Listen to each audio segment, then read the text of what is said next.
Assalamualaikum warahmatullahi wabarakatuh. Bertemu lagi dengan Ibu. Apa kabar hari ini? Alhamdulillah, semoga kita semua selalu diberi kesehatan oleh Allah Subhanahu wa taala. Sebelum memulai pelajaran, mari kita doa terlebih dahulu. Silakan ketua kelas memimpin doa.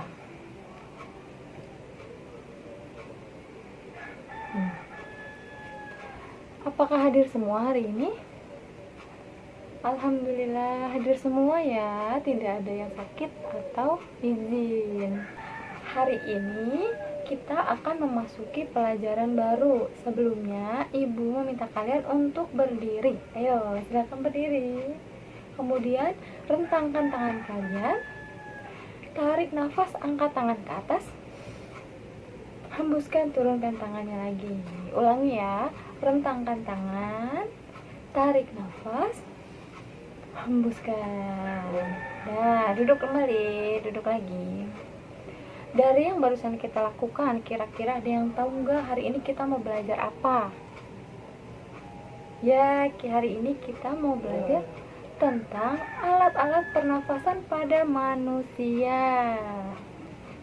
Ibu ingin bertanya, kira-kira bernafas itu penting nggak ya? Ya benar, bernafas itu sangat penting karena bernafas merupakan salah satu ciri-ciri makhluk hidup. Dengan bernafas kita dapat hidup. Jika tidak bernafas kita akan lemas dan mati. Baiklah, tujuan pembelajaran kita hari ini yaitu yang pertama, siswa dapat mengetahui apa pengertian bernafas. Dan yang kedua yaitu siswa dapat mengidentifikasi alat-alat pernafasan pada manusia. Dengan adanya tujuan pembelajaran, Ibu harap kalian dapat mengikuti pelajaran dengan baik dan benar, sehingga apa yang Ibu sampaikan dapat bermanfaat untuk kita semua. Baiklah anak-anak, perhatikan materi yang akan Ibu jelaskan ya. Anak-anak, materi yang pertama yaitu pengertian bernafas. Kira-kira ada yang tahu nggak apa itu bernafas? Ya benar, bernafas menghirup udara atau lebih tepatnya proses pertukaran antara gas oksigen dan gas karbon dioksida. Tempatnya di mana? Di paru-paru, di bagian terkecil dari paru-paru yaitu alveolus. Selanjutnya, kita perlu mengetahui apa itu fungsi bernafas.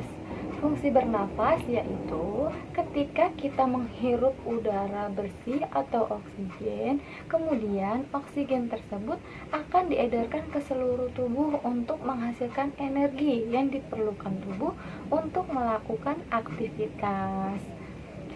Nah, dari hasil bernafas tadi akan dikeluarkan gas karbon dioksida atau udara kotor yang akan digantikan dengan udara yang bersih. Sampai di sini paham?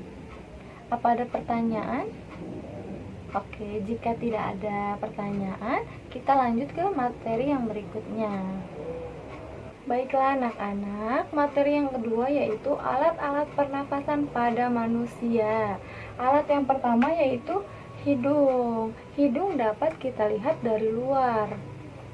Di dalam hidung terdapat rongga hidung. Di dalam rongga hidung ada rambut-rambut yang berfungsi untuk menyaring udara yang masuk seperti debu dan kotoran lainnya.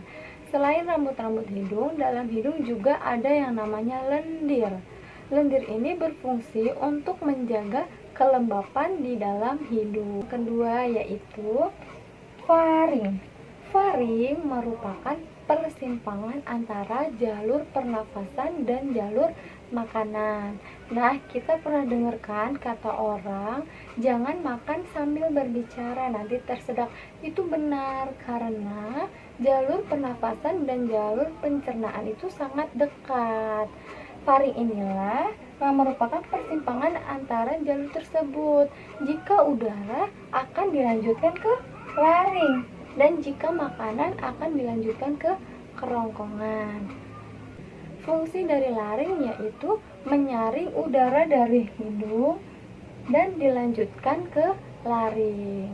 Faring ini merupakan tempat rangsangan terjadinya bersin. Nah, kita jadi tahu kan, rangsangan bersin itu terjadi di faring. Yang ketiga yaitu laring. Laring merupakan saluran masuknya udara atau sebagai sumber suara. Di dalam laring ada yang namanya epigotis atau kantuk yang berfungsi untuk mencegah masuknya makanan ke saluran pernafasan. Selanjutnya, saluran pernafasan yang keempat yaitu trakea. Di dalam trakea terdapat cincin-cincin yang tersusun dari tulang rawan. Di dalam trakea juga terdapat jaringan untuk menyaring udara yang masuk. Selanjutnya ada yang namanya bronkus. Bronkus merupakan percabangan antara paru-paru kanan dan paru-paru kiri. Ibu ada gambar yang lebih jelasnya lagi. Ini namanya bronkus. Bronkus ini percabangan antara paru-paru kanan dan paru-paru kiri. Ada lagi percabangan yang lebih kecil yaitu bronkiolus. Nih gambarnya.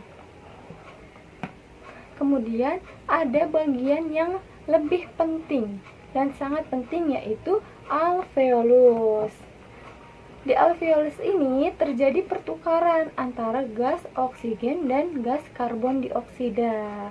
Di dalam alveolus ada yang namanya pembuluh darah kapiler. Nah, ketika kita bernafas ini nanti udara akan masuk ke alveolus.